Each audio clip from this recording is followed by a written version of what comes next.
is in the mood for all of our outstanding personalities, I'm going to ask my nephew, Trent Davis, who is a rapper, rapper. Of course, he don't rap that cussing and all that kind of stuff. Not being in the Davis group, he don't do that. But he did win $10,000 one time for rapping the Constitution of the United States in I guess about a minute or whatever it was, but he won it. So while we're continuing to get lunch and settling in, I'm going to ask Trent if he will come and do a motivational piece for us, and he can do it even while you're getting your lunch.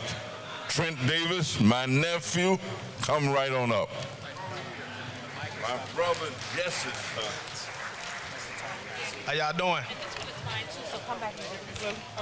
I say, how y'all doing? All right. I'm not gonna keep y'all too long. I'm just gonna do a motivational piece. Kind of want to do something dedicated to my Uncle Danny. Is that okay? That's all right. Well, it goes a little something like this. I want to first encourage every young person in here in your prayer life.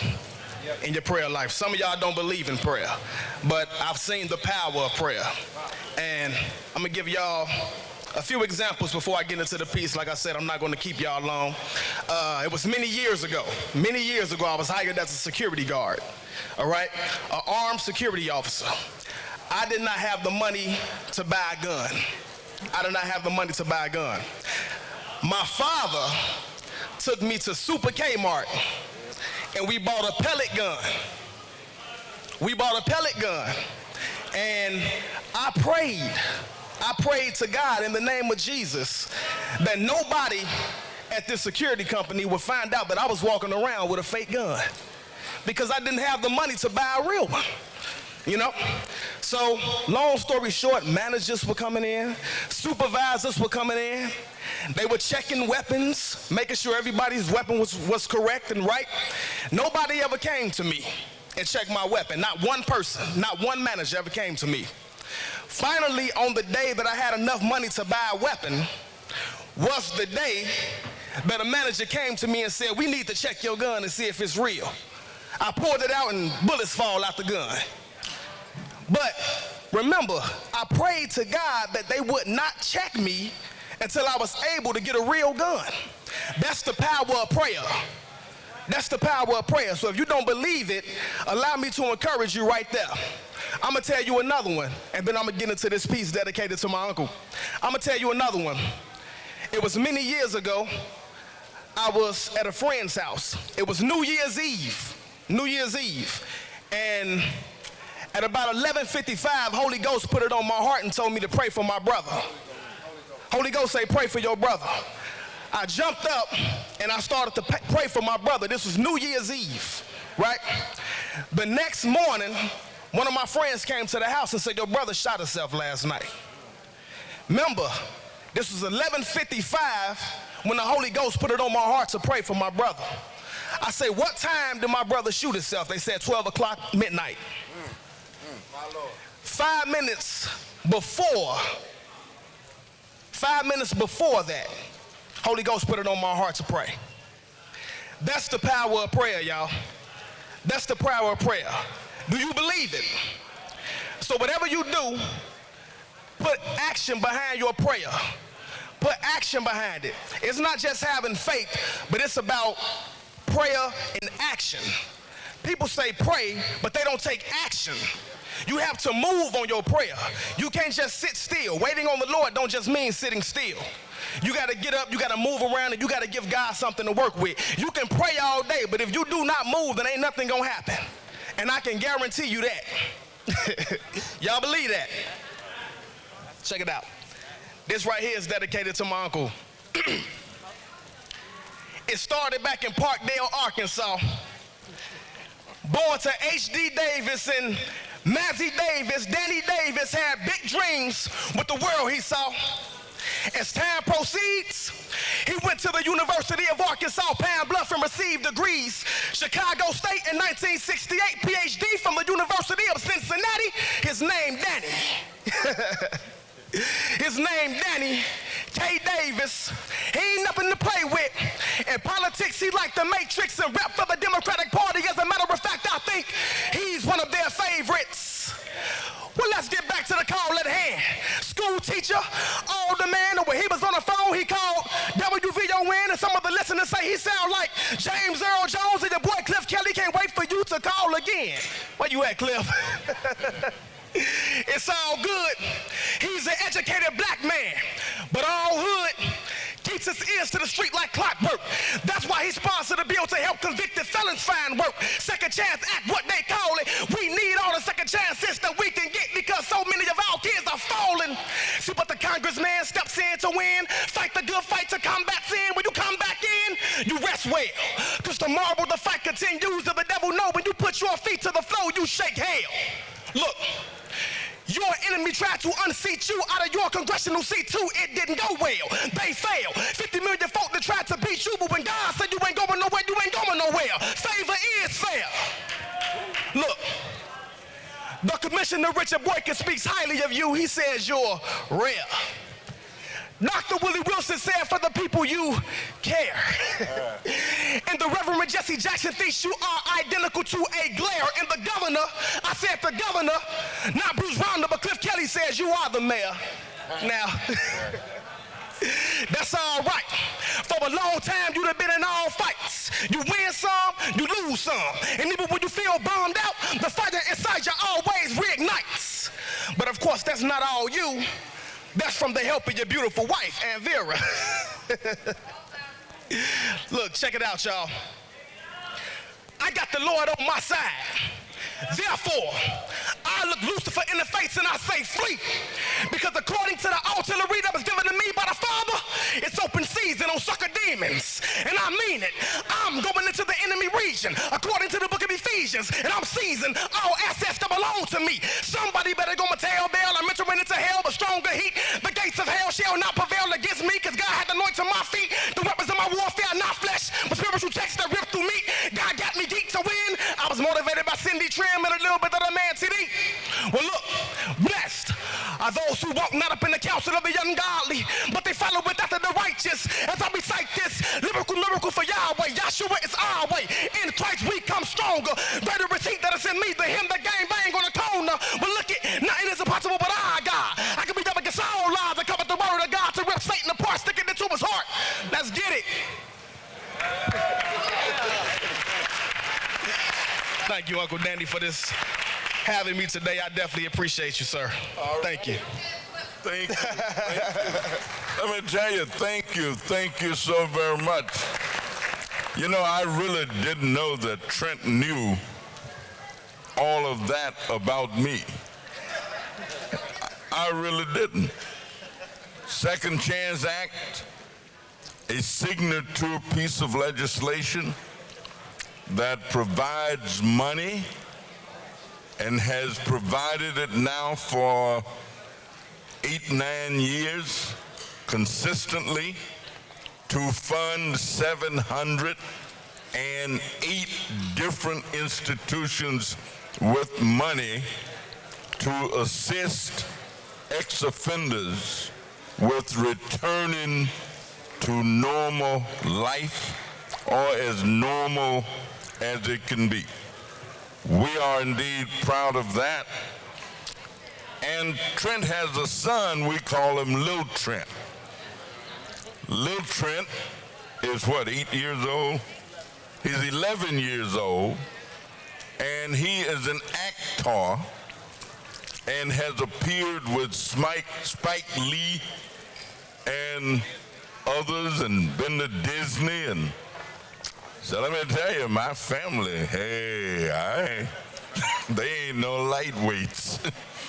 So I'm lucky to be in it. That's all I can say. So I thank my mama and daddy for letting me be in it. Well, we are ready to roll. ready to go. I think we're going to kick off. Sometimes I wake up early in the morning, and I don't always be late. I wake up early, and when I wake up early, who do I see? Jose Sanders. Early in the morning. Sometimes you have to get up early in order to get him. But when you get him, you got something. Jose, we thank you so much for being here with us this afternoon. And if you've never watched him on television, you've never caught the news, it ought to be something that you begin to catch. Our brother, Jose Sanders.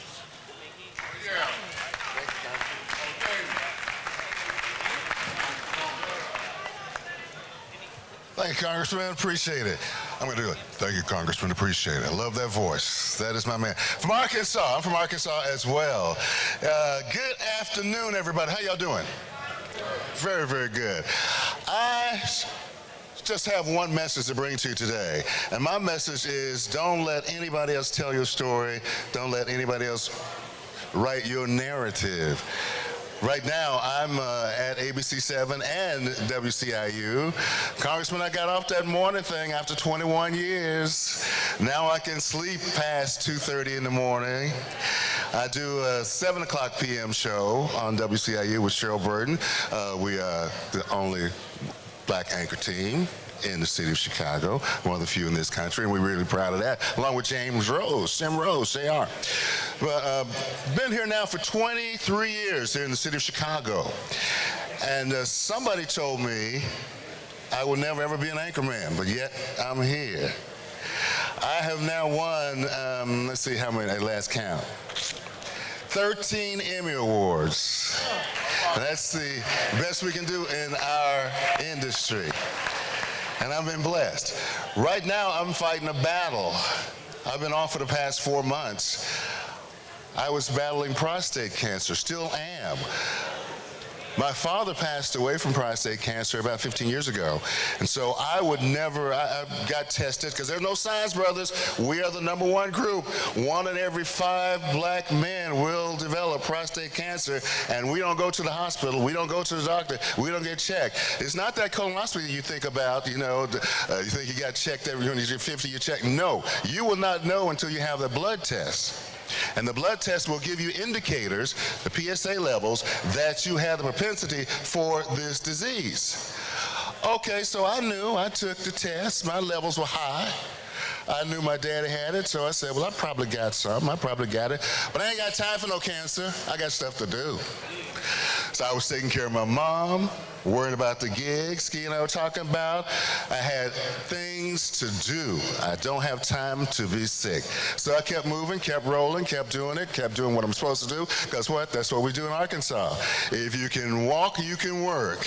And so I kept doing that. So finally, about a year later, year and a half later, I got a call. I actually got a certified letter from the doctor, from the medical department. The whole head of the urology and cancer department says, you need to come in now. These numbers are troubling. This is after 2 years. I'm knowing blood tests and everything. These numbers are troubling. There's an indication that you probably have a disease. So I went in and finally got the biopsy, got all the tests indicated, and I knew. And then he told me, yes, it's cancer, and it's very aggressive. Meaning I waited too long. I didn't take the advice I tell everybody else. Get yourself checked and listen to the message. So within 2 weeks of getting that letter, I was in surgery. Had to have the prostate removed. I thought I was telling the people at work I'll be back in about a month and a half. 4 months later, I just came back to work about 2 weeks ago and started all over again. I'm not there, by the grace of God, I'm there. I'm still here. Now, mind you, this is just 6 months after I lost my voice completely. I lost my voice because I was doing events all over town. I would do one weekend. I emceed 3 events in a row in a weekend. I had a cold. They told me to slow down. I didn't slow down. I kept talking. If somebody asked me to do something, I'm going to try to do it. If you can walk, you can work. So I was helping people wherever they invited me to do. And I did it probably one MC event too much. So I woke up that Monday morning, tried to talk, no voice at all. None. Gone. And in my profession, that kind of is a problem. So I wound up going to the doctors and I didn't have surgery, but it had wear and tear on the vocal cords. So they had in order to get it fixed, I had to have a needle about this long stuck right there in my throat every 2 days to actually shoot some steroids into the vocal cords. And I had to do that every other day just to be able to speak a word. But by the grace of God, I came back, I was able to talk, and it was like he slapped me and said, "You're doing too much for too many." But I got back up, started all over again. 6 months later, this is a cancer diagnosis. So I'm here to tell you, listen to your inner voice. Listen to the Lord. We are staying in prayer. We're mindful. You know what's right and what's wrong. Listen to those voices, and you will do okay. Write your own story, guided by the grace of God. I've been here now, like I said, for 23 years. I moved here from Los Angeles. In LA, I was an evening anchor, weekend anchor at 5 o'clock news, a talk show, and entertainment reporter. I was one of the first black men, this is back in the day now, mind you, that would be on the red carpet for the Oscars, the Emmys, the Grammys, and all that stuff. I'd be the one asking the people the questions. And it was lonely out there. That was before you Entertainment Tonights and Extras and all those shows like that. It was just little old me with my microphone trying to get people to stop. It got to be so much that I did little shows on the side, countdown to the Grammys, countdown to the Oscars, countdown to the... I go to the gym and my brother was calling me Countdown because I was always doing those countdown shows. But I was hustling and trying to get my name out there and trying to get known. And one day it paid off. I was out there on the red carpet for the Oscars. And that was the year that Lena Horne presented the Oscar for the Best Picture. She was rushing in at the last minute. She was late, had the full entourage and everything. And she really didn't have time for questions. People, Lena. She didn't stop. You know, graceful, like a goddess coming through. I said, "Miss Horne, please, 1 minute. Miss Horne." She stopped in her tracks and came over to me, because I was the only brother there. She says, "How you doing, baby?" I said, "All right, Miss Horne." Then I said, "I don't know what to ask her now." She stopped. But then I told her how much I admired her work through the years, how she'd encouraged me, and how she'd given me the wisdom. And, you know, you follow somebody's career path, and they will guide you. If she can do it, I can do it. She's one of those kind of people. So I asked her, did she ever think that she would be in this position at this time? She says, "I always knew." She says, "because the Lord had me all the way. Even when they told me I couldn't do anything, the Lord had me. And here I am right now." And she said, "And here you are, darling."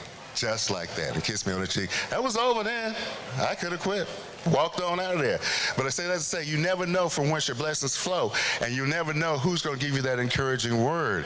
Before I was in Los Angeles, I spent a little time in Dallas, worked in Dallas, business reporter. Took one business class in my life, quit it after 2 weeks, but I learned enough to be the business reporter in Dallas. Grew up in the state of Arkansas, went to Henderson State University in Arkadelphia, Arkansas. Congressman knows all about that. Not too far from UAPB, them Golden Lions.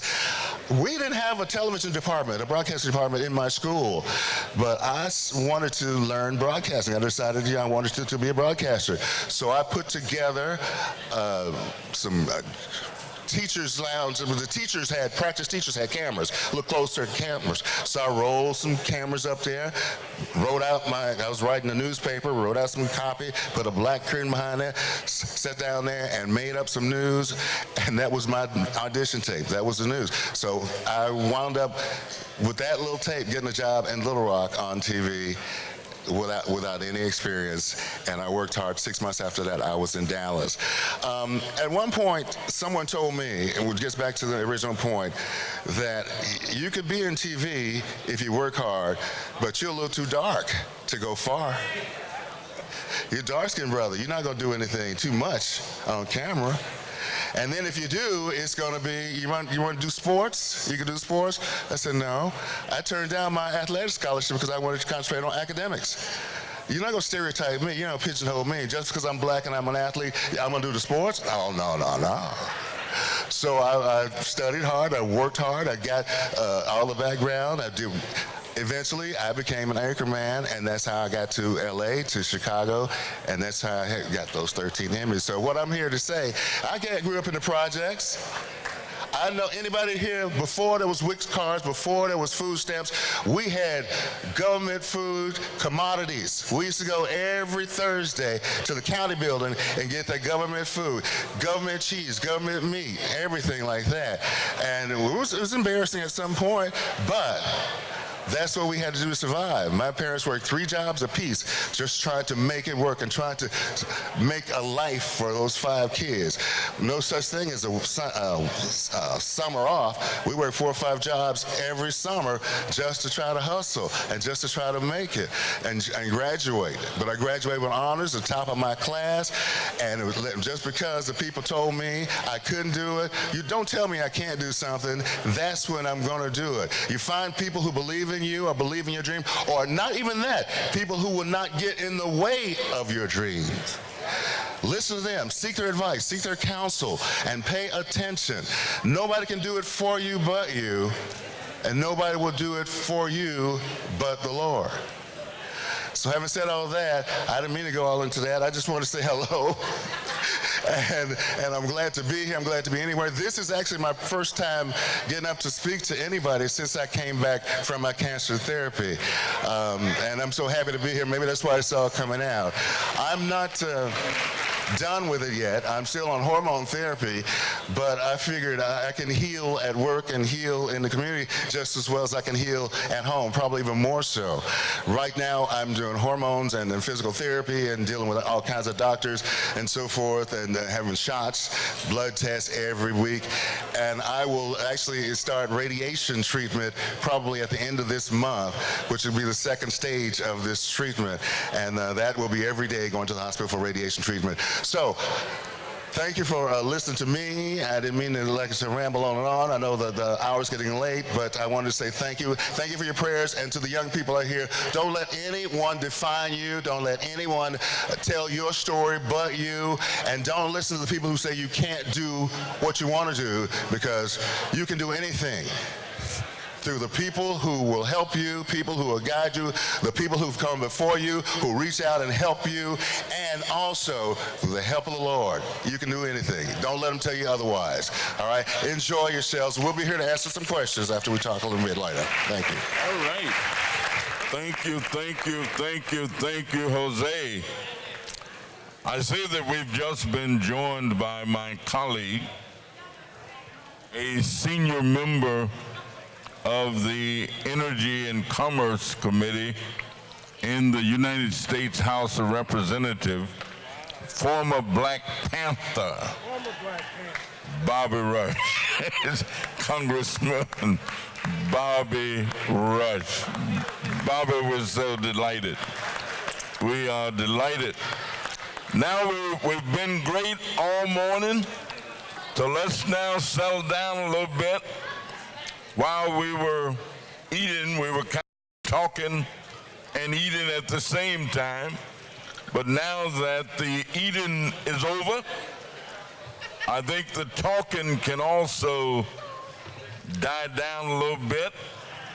And it's my pleasure to present a gentleman. I've been to his home, been to his house where he lives, in Bellwood, Illinois. Know the black man who built his house. Know the black man who built the development where he lives. But I've also been with him at high schools, talking with young people.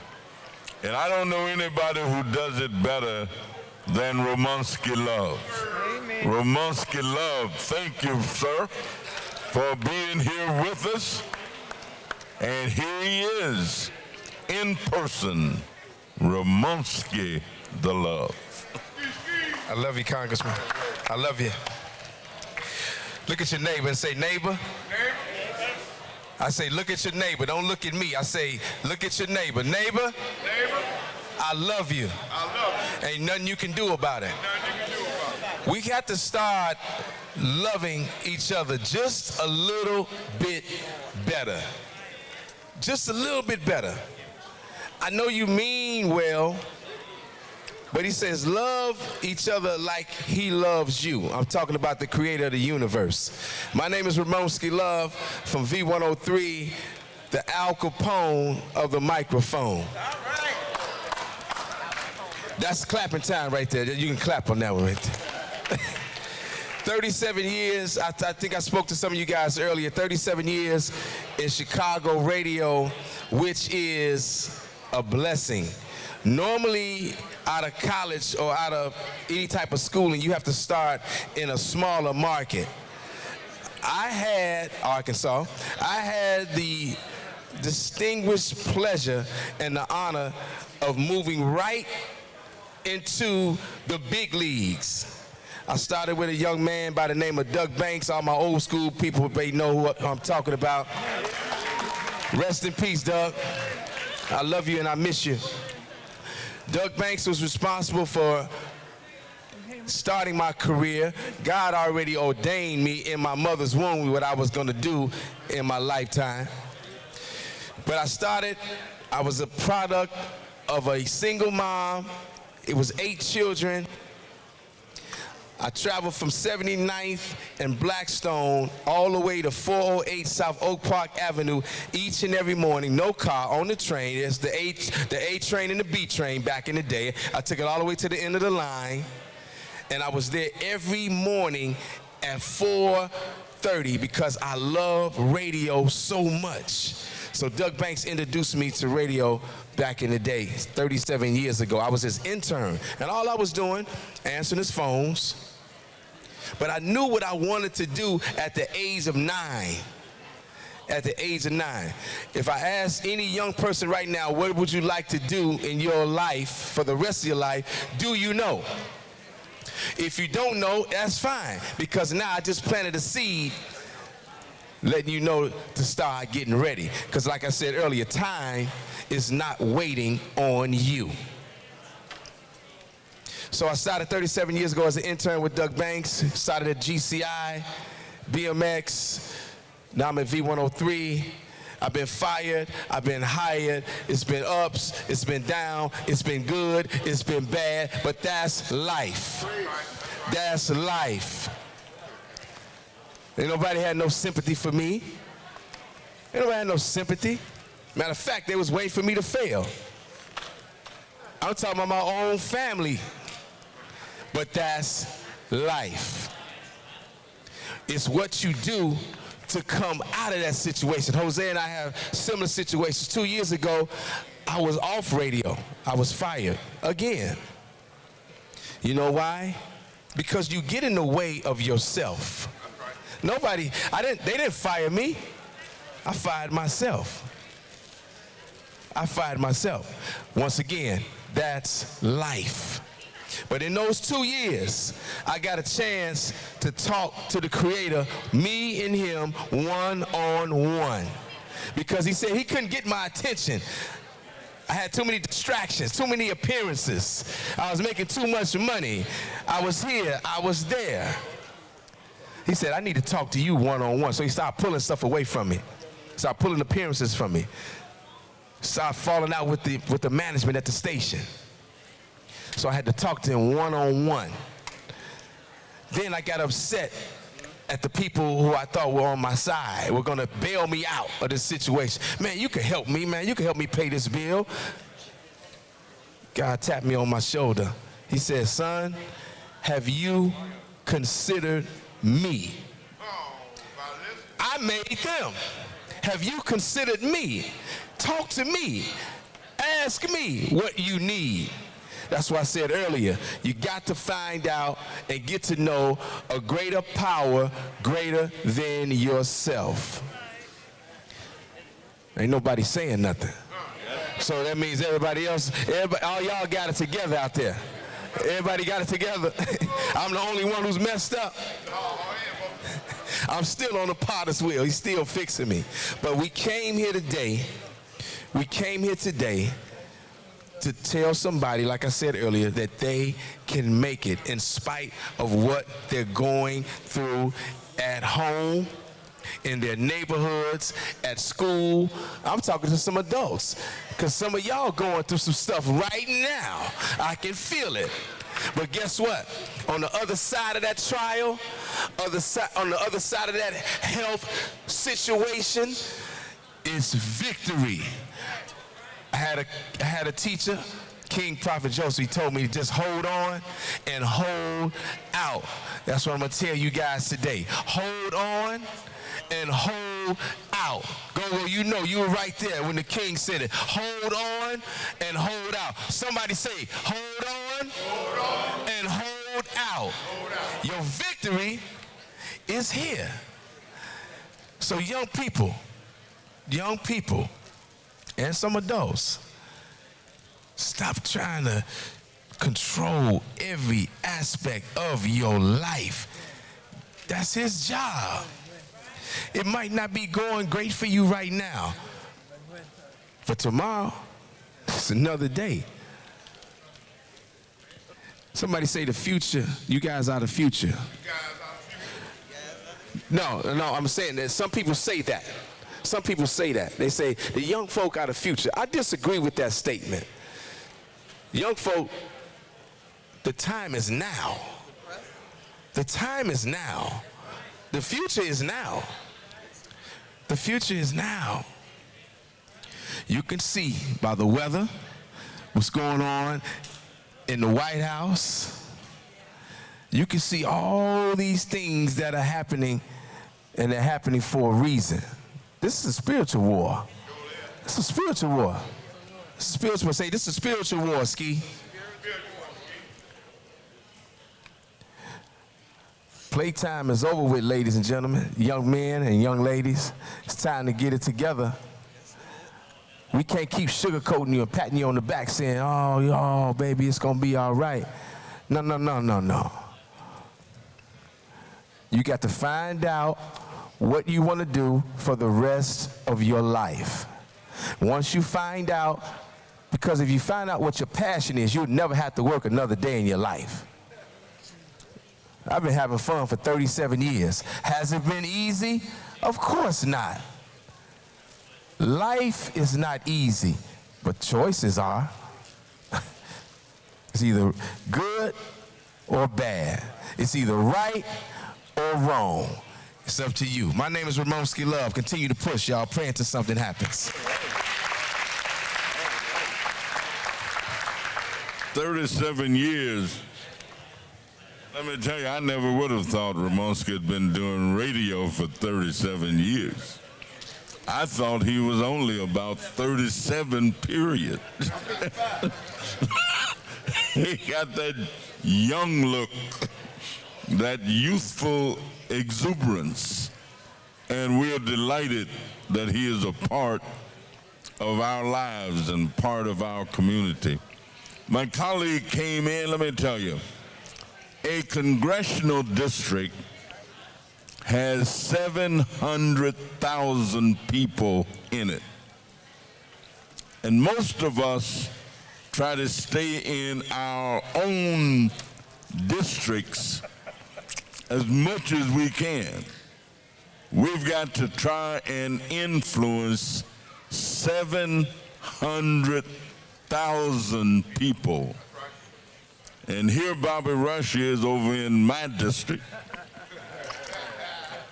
He's got the University of Chicago, and I've got the University of Illinois.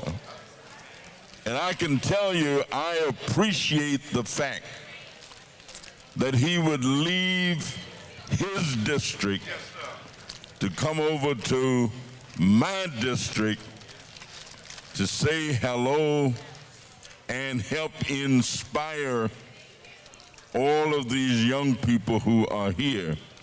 Bobby, I love you, my brother, and thank you. And please have a word to our young people. Word up. I will bless the Lord at all times. His praise shall continually be in my mouth. My soul shall make his boast in the Lord, and the humble shall hear of it and be glad. I'm certainly glad to be here this afternoon with my friend, my colleague, my comrade, my collaborator, my co-conspirator. He's my good buddy, Congressman Danny K. Davis. I can't think of another finer member in Congress than the congressman of the 7th Congressional District, Congressman Danny K. Davis. Why don't y'all give him a big round of applause now?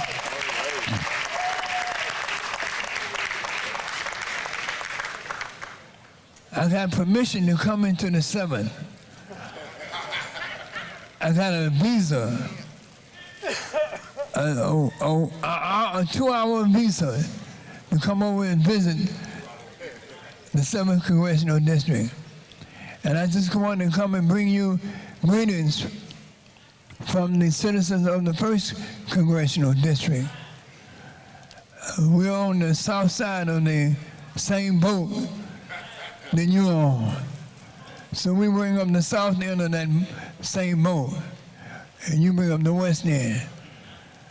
I just wanted to say, Danny, on behalf of all the young men and women who are gathered here, I have my young grandson sitting at the table right there, and his father. They're both here with me, 3 generations of Russians. And I'm not speaking for his dad, but I'm speaking for him. We need to prepare this world for our young people.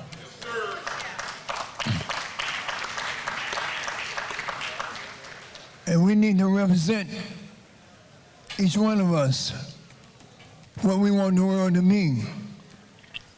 If we want the world, if I want my grandson, Aiden, to grow up in a world of love, then I gotta show some love. I can't ask him or anybody else to be what I am not, what I won't be. I say to members of my church all the time, notwithstanding the fact that you're in church, and you nodded down on your Sunday best. I said, you're in, it's almost like you're in a zoo. I don't care how big it is or how small it is, but we're really in a zoo. And when you're in the zoo, you're looking at the monkey, and the monkey looking right back at you. So stop talking about pointing the finger at the monkey. Because the monkey got 5 fingers and he pointing it right back at you. You be what you want others to be. Because if they want others to see, they can't be. They see, and then they'll be. So it's incumbent upon each and every one of us, as what Mosky always say, show some love. Show some love. Love conquers all. You want to deal with the crime problem, the shooting problem, the unemployment problem? You want to deal with all the problems? Love conquers all. Love conquers all. And love the Lord and love your neighbor. It's all about love. So that's how we teach, and that's how we make the world a better place for each and every one of us. I'm gonna take my seat, but let me just say this. Danny Davis is a bad, bad man. They don't get no bigger and better than Danny. Everybody respects Danny Davis. And Danny came to Congress with a vision. He didn't come with an idea, he came with a vision. He didn't even come with a dream. He came with a vision. He understood that the difference between a dream and a vision. Everybody can have a dream, but everybody can't have the vision. The difference between a dream and a vision is that you have a dream, but the vision have you. You can't cut it loose. You can't turn it loose. It gets you up early in the morning and makes you stay up later at night. It makes a sacrifice on behalf of others. That's what a vision do. The vision will give you courage in the face of an enemy. Without a vision, David couldn't have slain tens of thousands without a vision. But with vision, even with the jawbone of an ass, you can slay an army of thousands if you got the vision, if the vision got you. So let's keep the correct vision in front of us. And we can do all the things, build a community that everybody in the world would be curious about, jealous of. Ain't nothing, I'm going to say this to all the brothers out here, because we are experiencing a rod of correction in our lives and what we do. The Lord is correcting us to come back to Him, change our ways. If my people who are called by my name will humble themselves and pray, and seek my face and turn from their wicked ways, and then I will hear from heaven, heal their land, and forgive their sin. That's what God said. And there is nothing, and I'm going to take this, I'm saying this to the brothers young and old. Ain't nothing more powerful. I said ain't. Now I know I'm supposed to say there isn't. But I like saying ain't.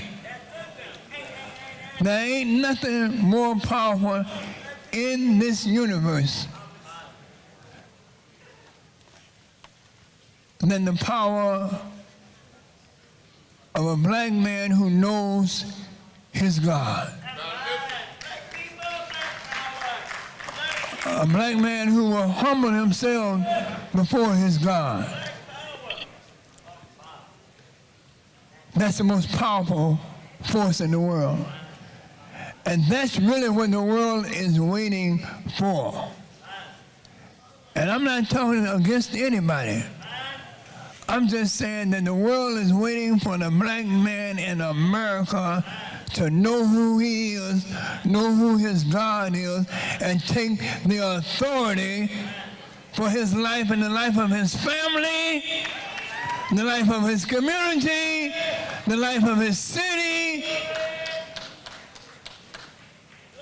This world, the world is waiting for the black man to find his true self. Thank you very much, and God bless you, each and every one of you. Thank you very much. I didn't tell you that Congressman Rush is also a Church of God in Christ pastor.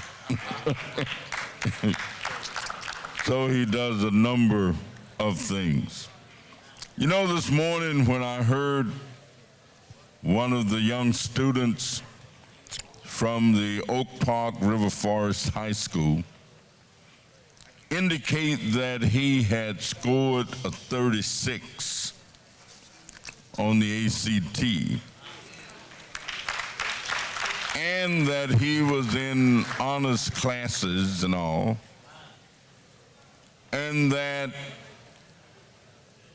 one thing that he desired was to see more black students in the classes where he was. Actually, he almost brought tears to my eyes because he spoke with such humanity in terms of saying, yeah, I know I'm okay. I made a 36, but I'm prepared. I'm taking college courses and things like that, and when I get to college, I'll be just fine because I'm prepared. But he also said I wanted to see more brothers where I am. I want to see them achieve and accomplish as I have been able to achieve and accomplish.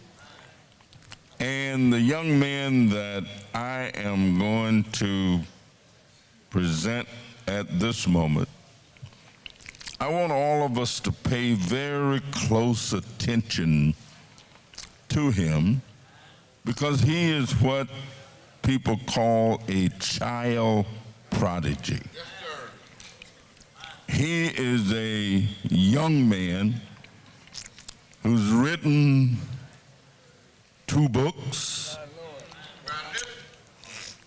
He is a technology expert. He is his mama and daddy's son and is just as even and delightful as a young person could be, or any other person. So let us welcome Ian Brock, yes, sir. Child prodigy. Thank you, sir. Thank you.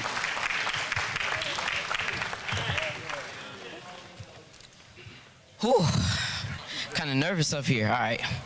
Well, first of all, I just want to thank God for this opportunity to be up here, and also thank Congressman Danny K. Davis, Ms. Remora, and Ms. Logan for inviting me up here to speak. And I just want to rephrase one thing. Congressman Davis, he did say that I've written 2 books, but I'm actually in the process of writing my first book.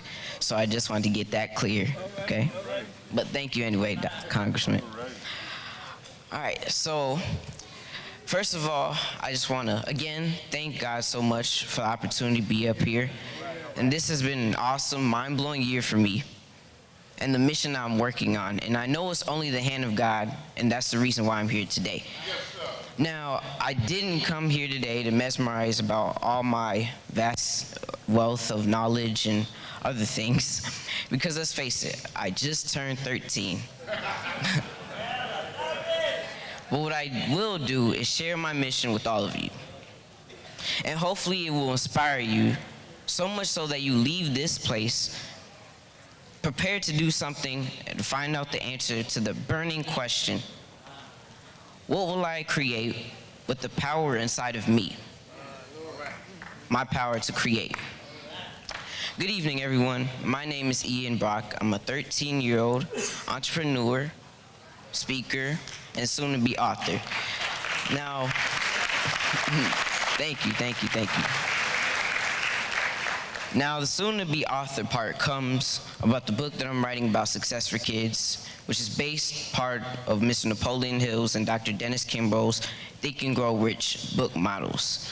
So far, I've interviewed 31 highly successful people, from Hollywood film producers to multi-billionaire tech entrepreneurs and actors.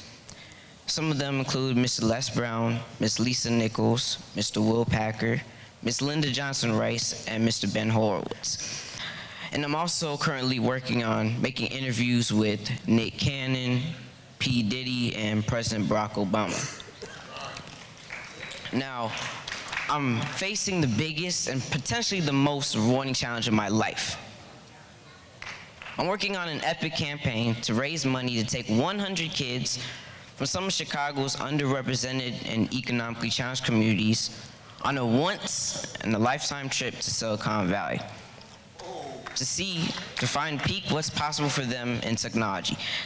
Now, we'll be selling cookies from Beyond the Cookie, a purpose-driven cookie company that I helped co-found with my parents.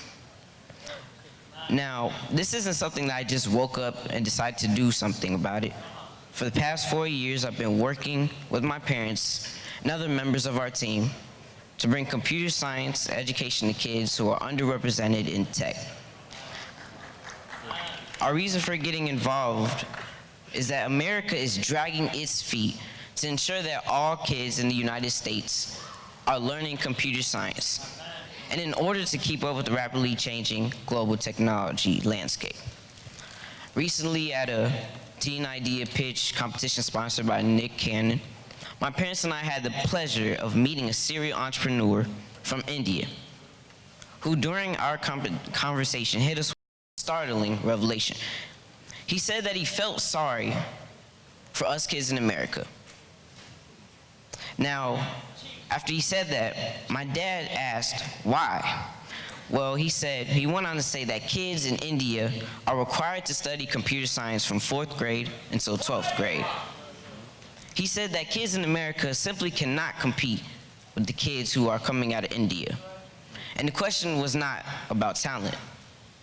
It was about sheer competency, based on the fact that the Indian kids are getting 8 years of focused computer science learning, while most kids in the United States are just getting 1 or 2, even if they do get that. Go ahead. Now combine this frightening reality with the fact that the aggressive learning that's happening in several countries around the world, from China to Africa, it's hard for us to have to catch up. Now, tech giants like Facebook, Microsoft have warned the US several years ago that it needed to very quickly do something about training US citizens in computer science. Unfortunately, the US hasn't done a thing about it. Now, let me share a quick story. I interviewed a gentleman named Mr. Ben Horowitz, whose company was an early investor in Facebook. Now, Mr. Horowitz is a friend and mentor to Mark Zuckerberg, the creator of Facebook. Mr. Horowitz agreed to introduce me to Mr. Zuckerberg, and when he reached out to him this past summer, Mr. Zuckerberg wasn't available because he was out in Africa recruiting kids to train them in computer science. Now, you see, the competition for jobs in tech is not based in the United States. It's global now. Now, how on earth is America supposed to compete if the US government and or the US Department of Education are not all in with regard for equipping this new generation of potential tech employees with the necessary tools to compete in today's world? Well, there is a silver lining, an opportunity. You see, we have within our grasp the power to create the opportunities that we seek. From what I've heard so far, it's evident that we're not going to be able to depend solely on the government to get kids like myself what we need to compete in today's world. But with the power to create, we can separate the opportunities that we so desperately need to learn computer science and maintain America's position as a global leader in the tech space. By unleashing this awesome power to create in kids, the possibilities are limitless. And I believe that hidden in the minds of several kids across the United States are solutions to many of the problems that we have in today's world. This is why we're working so hard to take 100 kids from underrepresented and economically challenged communities to Silicon Valley next year. But it's gonna take a concerted effort from everyone. Women, men, black, white, Latino, Asian, tall, short, to get involved. Now the real question here is, with the God-given power that you have inside of you, what are you willing to create? What steps are you willing to take? Whose life are you willing to touch? Because the opportunity is right here, right now. Thank you. All right. Thank you, sir. Thank you. Thank you again for the opportunity. All right. Thank you. Thank you. Our children are the future. Teach them well and let them lead the way. Show them all the beauty they possess inside. Give them a sense of pride. A sense of pride. Well, I can tell you that I'm just swelling up about right now. To be favored with the opportunity to see such a well-bred, serious talent, not so concerned about self, but concerned about what he can help do to help others. It takes some people lifetimes to reach that level of understanding, and he's done it in 13 years. I just don't know if you can do any better than that. I see two ladies in the house. I better just stop and acknowledge. They're seated over by the door. One is our partner in this endeavor, Sankofa Safe Child Initiative Executive Director, and one of the most outstanding social workers in America, bar none, Miss Annetta Wilson.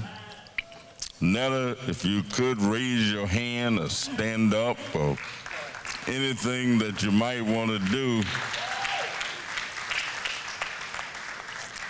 And the other one just came in from some of the many pursuits of which she is engaged and involved.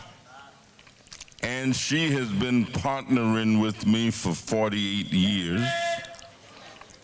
And that's Mrs. Vera Garner Davis, my wonderful wife over by the door. Please. Thank you very much.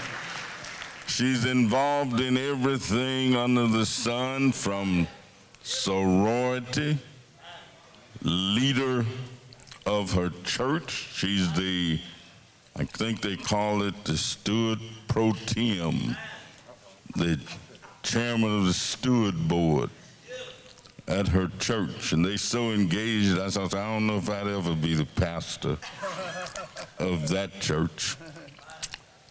Sorority, NAACP, retired educator, mother, grandmother. Well, you could just name it and name it and name it and name it, and we keep claiming it, claiming it, claiming it. We've had individuals in communication and from media and persons who have high profiles and radio and WGCI and television. The value is that these individuals are communicating all the time, and they have access to communication vehicles and the things that people really like. I mean, they like music and they like what's going on. Well, when you're getting it on and go to WGCI, there's always Tony White there. And we would be delighted if Tony White would come and share. Well, he left. All right, he had to go. But that's all right. You know, when we do communion at the Baptist church, we say, as these come, let others go. And as these go, let others come. And so we just kind of keep going on and on and on. And we had one pastor who used to serve actual wine. I mean, that would have been Reverend Charlie Murray, who was, he didn't believe in that grape juice. He said, if you're going to have it turned, then just do it. Well, we have with us one of the foremost psychiatrists in the world, not the United States, but in the world. Psychiatrists promote understanding, and they interpret for the rest of us some of the things that they have learned.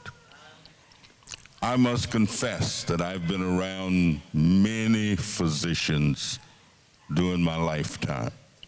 Many. I used to work for a psychiatrist. I worked for Dr. Kermit T. Mellinger, who at that time was one of 6 black psychiatrists in Chicago. But since that time, we've continued to have psychiatrists.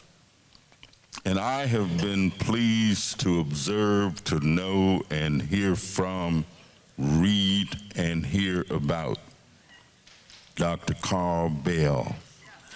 And he is here with us this afternoon. Dr. Bell, thank you so much. And would you share some of your wisdom with us? Thank you, Congressman. Yeah, I'm not a motivational speaker. I tend to be down in the dirt with the people, trying to figure out how I can help us not succumb to all this death and destruction that's out here.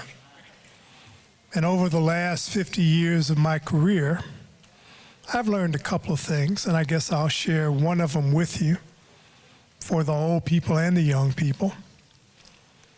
About, 17 years ago, I was very interested in suicide, very interested in homicide, very interested in children being exposed to trauma and violence. And so we studied this at my mental health center. And what we learned, which was eye-opening to us, because when people approach the black community, they always approach it with deficit and subtractions and risk factors. You're in a bad neighborhood. You only have a mother. You're in a bad school. You don't know where your father, all these risk factors. And what we've discovered through our research that has been both in America and South Africa and other places is that all of those risk factors don't mean anything. They don't mean a thing. And the reason they don't mean anything is because we have protective factors. And those protective factors keep us from falling victim to those risk factors.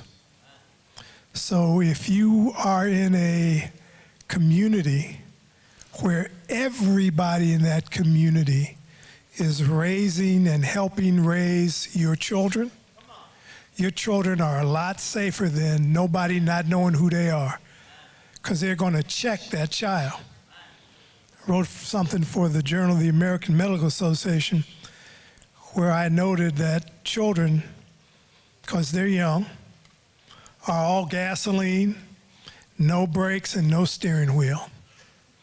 And it's up to the community surrounding that child to be that child's brakes and that child's steering wheel until they get to be 26, which is when your brain fully develops, so that you can head on the right path. So that's one protective factor. Another protective factor is having a solid relationship with an adult that's got some sense. Because there are a lot of fools out here that think they're adults, but they don't know what they're doing. But having a good, solid person who has been through the fire and can tell you how to avoid the holes and the traps is a very helpful thing. Third protective factor, and understand, this is research that has been shown to prevent violence, to prevent HIV, to prevent suicide, to prevent drug use. Third protective factor that you've got to have in your life is a sense of self-esteem. And self-esteem is defined as a sense of power, a sense of models, and a sense of uniqueness. So if you're in trouble, but you know that you got enough to get out that trouble, it's not trouble. It's just a speed bump. If you know you're unique, if you know how things work, like the woman who's here with the robotics, that gives you a sense of, oh yeah, okay, I'm cool, I'm good. You also have to have an adult protective shield. The adults have to protect the children. And we got to protect one another. The other issue, which is where religion comes in, because as you know, let's face it, we're alive, so there's going to be trauma. It's going to be death and destruction and hurricanes and presidents like the one we got now. There's always going to be trauma. But if you can figure out how to turn that trauma into something positive and helpful, then it's not a trauma. It's not the helplessness. It's not the trauma that causes people problems psychologically. It's the helplessness in the face of the trauma. So if you're in a bad situation and you do something about it, you feel okay about being there than if you don't know what to do. The other protective factor is having access to both modern and ancient technology. Medicine is moving very quickly. There are a lot of problems that we've got as people of African descent. Our Alzheimer's disease is twice the rate of everybody else's. And nobody has quite yet figured that out, although I think I might have figured it out.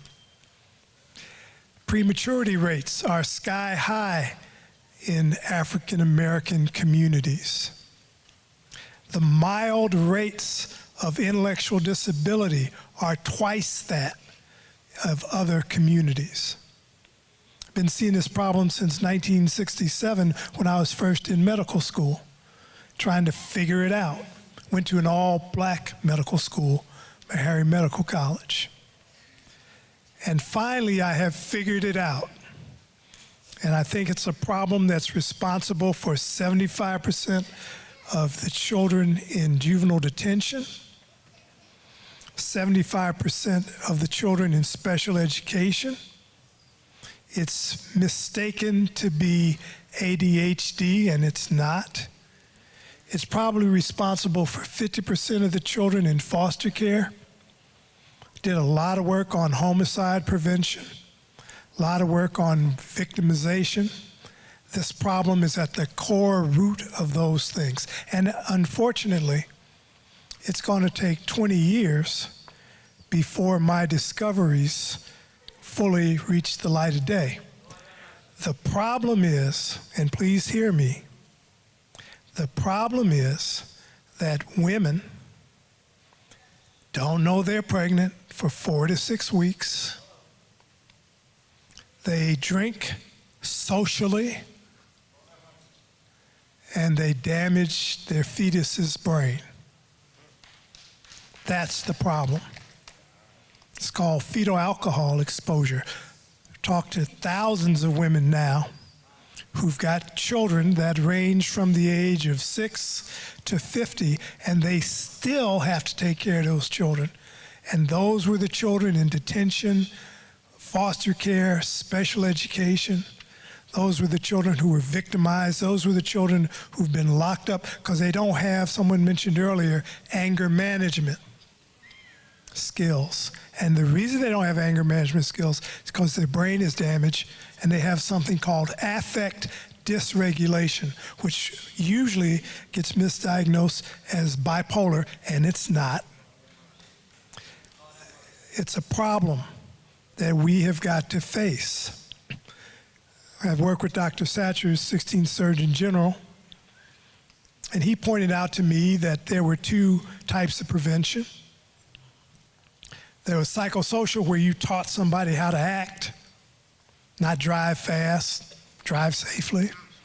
And then there was biotechnical, where you put seatbelts and airbags in cars. And the easiest ones to implement were the biotechnical.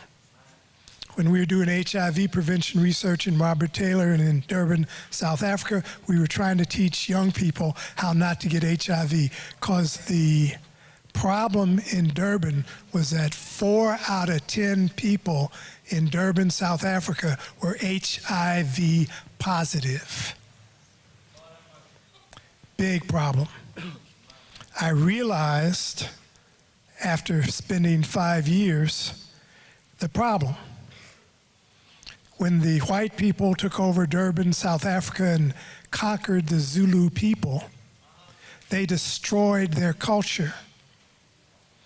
And because they destroyed their culture, the Zulu people did not know who they were, and they did not know how to act.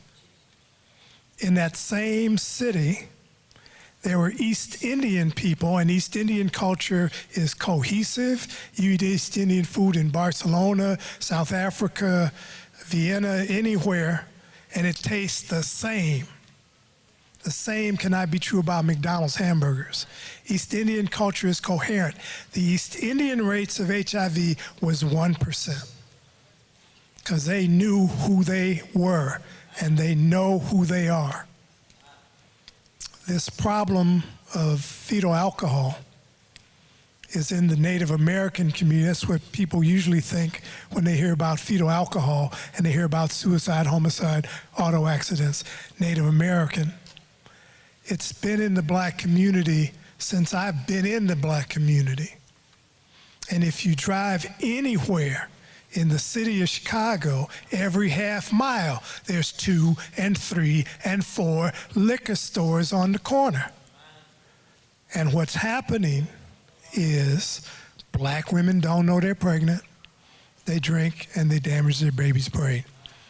The biotechnical solution for this that I just was able to get the AMA to prove in a resolution, there's a vitamin called choline. It's found in egg yolks, and it prevents fetal alcohol from damaging the baby's brain. Alcohol kills choline in the mother's body. The mother needs choline to give to her baby so the baby's brain will not develop damaged. And I mean permanently damaged. And so the AMA passed a resolution that you need 500 milligrams of choline in prenatal vitamins. If you look at the top 25 prenatal vitamins, 2 have 50 milligrams. 6 have 30. The rest have none. If you went to medical school and studied embryology, you know that all vertebrates have a yolk sac. Just like when you get up in the morning, tomorrow morning, eat some eggs, there's going to be a yolk sac in that egg. That yolk sac supplies the chicken, which is a vertebrate, choline, so the chicken won't be brain damaged. So I know that, I'm always bringing something that ain't nobody heard of before till 20 years later, but that's what I do. Thank you.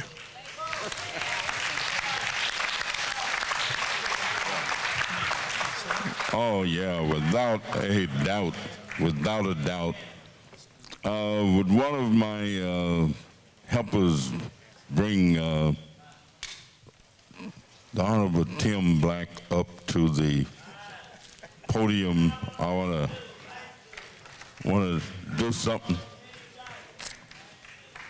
As I listened to Dr. Bell, I was reminded of one of the favorites of mine, is that a little knowledge is a dangerous thing.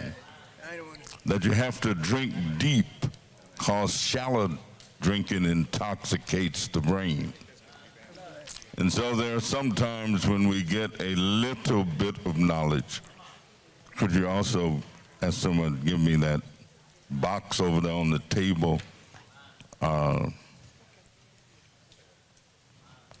those boxes right there.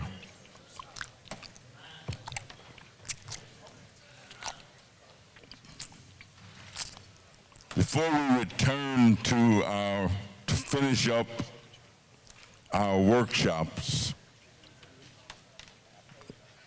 when we started this process and created some stationery, I wrote it down upon whose shoulders we stand.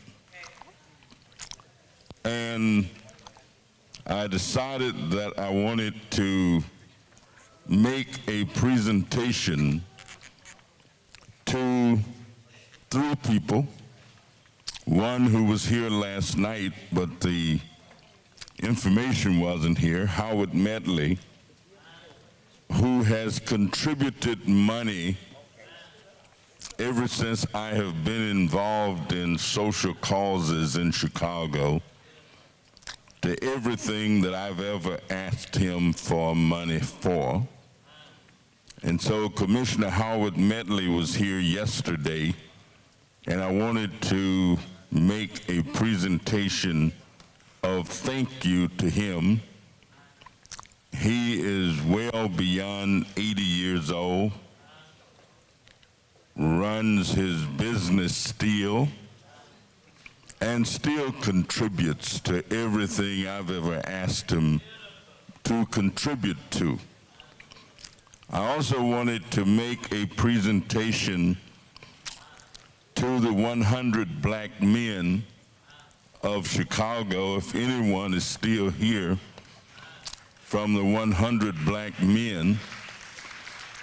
I'd like to make a presentation to them because mentoring is becoming and has been a big deal as we talk about child welfare development, as we talk about child welfare problems. So I wanted to present that to them.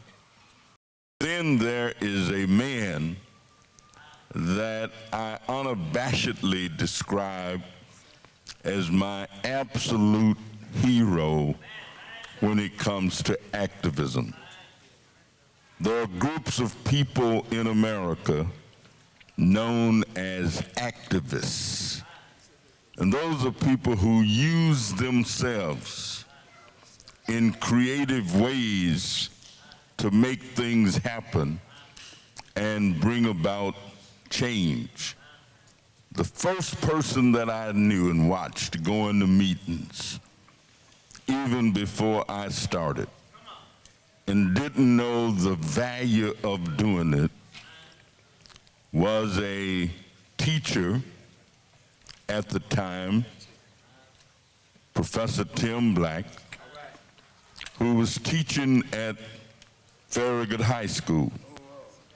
Then he went to the city colleges and taught the rest of time and became a renowned professor, has written 2 big volumes relative to black life in Chicago and urban areas like Chicago. Tim has gone to more meetings, I guarantee you, than anybody alive. I don't think there's anybody alive in the United States of America who have gone to as many meetings as Tim Black has. And so I simply wanted, Tim is also 96 or 97 years old, still engaged, still involved, still doing. And Tim, I just wanted to present to you and proclaim you to be my personal activist hero, this plaque, and ask you if you would say a word to these young people. Well, Danny, thank you so much. You and Bobby Rush, Congressman Bobby Rush, have continued to be inspirations to someone like me at my age. I think I can say accurately to all of you here, including those two that I just mentioned, I used to be your age. And I have seen changes made by people who used to be your age that made a difference. And the difference was because they saw a vision of the future beside themselves, and they were prepared. They were prepared, ready to open the door for others. Now we have a recent example of being ready when the door is open, and that is the former president of the United States, Barack Obama, who helped open that door. That's right. That's right. And they were prepared to open the door for someone else. But they were prepared so no one could contradict not only their desire to bring about change, but they were prepared to even sacrifice because they were prepared and equal to those who might challenge them. And that is a very important thing for all of you young people to be able to do, to be prepared academically, socially. Now you see, almost all of us in this room, our ancestors were people who were drugged from Africa, not volunteered to come, they were brought here. Who would you go and see when you go shopping? Ask yourself the questions, what do you go looking for? You look for the best you can find for the cheapest price. You, African background, you come from the cream of the crop. You have a responsibility, therefore, because your ancestors were not only the cream of the crop, but they had a desire for the future. They had a dedication to the future, and they took abuse because they were looking to the future for you, their great-great-grandchildren. They believed there could be a better world. They believed that the impossible, we do that immediately. The miraculous sometimes takes a little longer. They had faith in the future, but they also were prepared to meet that future. They were prepared to meet it academically. That is, they had gone to school, they had been prepared, so no one could challenge their ability to do the work. But then when they desired to do the work and were denied, they fought to open the door. They fought to open the door. All of my grandparents were slaves. All of them, my mother's side and my father's side. But they demanded that my brother and sister and I have the opportunities. And so we couldn't deny that they were trying to fight the battle for us. And we had an obligation to fulfill their dreams and their preparation. And they opened the door so that my brother and sister and I, so I have and have, had and have the same obligation to you young people that I have to continue to work to open the door because my ancestors opened the door for me And I am prepared to help open the door for you. So I am so pleased that Congressman Rush and Congressman Davis invited me to say a few words, and that I have this award, which I will be bragging about as I take it home. And thank you so much, young people. But be prepared. The door is going to open. Be prepared to walk in, and if necessary, open that door because you are prepared. Thank you so very, very much. Thank you, Tim. And as Lou Palmer would always say, when you walk through that door, reach back and pull somebody else with you. We're going to finish up our work in the workshops, and as soon as we get our reports and all of that finalized, then we'll come back here for the wrap-up and recommendations. So thank you all very much. Thank everybody who's been here. In 30 minutes, we've got 30 minutes to wrap up the reports and recommendations, and we'll see you back here in 30 minutes. I also want to thank many of the activists have been at the homegoing services of Pat Hill and also Joe Shaw, and we thank you for bringing us information from there.